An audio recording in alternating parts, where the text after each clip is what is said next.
My first job after law school was as an assistant district attorney out in the country.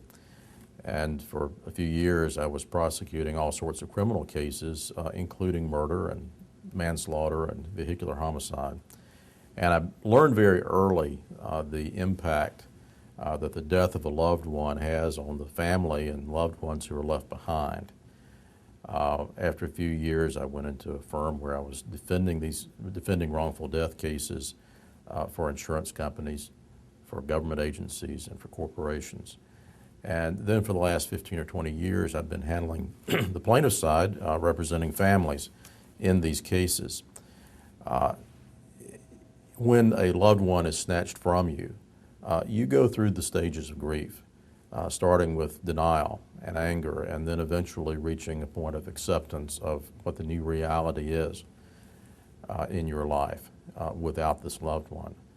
At some point along the way, when a loved one has died through something that was someone else's fault, you may think about talking to a lawyer about pursuing a wrongful death case.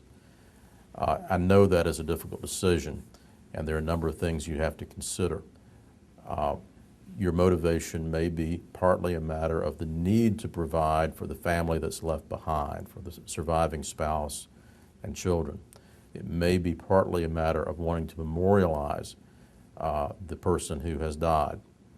There was a family in my hometown who were, actually a quite wealthy family whose daughter was killed in a terrible incident involving a train. They didn't need any money, but they wanted accountability, and they wanted that daughter to be memorialized. And they pursued a wrongful death case and then turned around and gave all the money to build a youth center at their church. That is one of the examples of ways people memorialize a loved one who has died. Now, Georgia has one of the more enlightened wrongful death laws in the nation, going all the way back to the 1850s.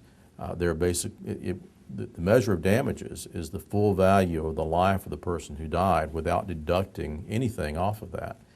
And that includes two components. First is the economic value of the life, which would include their lifetime earnings and benefits as are projected out with the help of economists and accountants.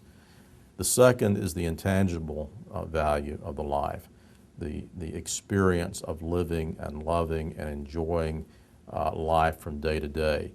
And that is pretty broad and can include a lot of things. A wrongful death case in Georgia belongs first to the surviving spouse and or children.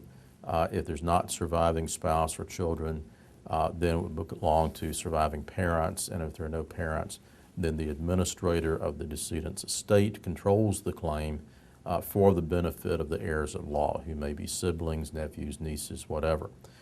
Now, if you decide to look into pursuing a wrongful death claim, you want to talk to someone, an attorney who is experienced in handling these cases, who's experienced in trying cases before juries, who understands the insurance law, the tort law, and how to present these cases with clarity and respect and sensitivity, and with respect for the memory of the loved one who has been taken from you.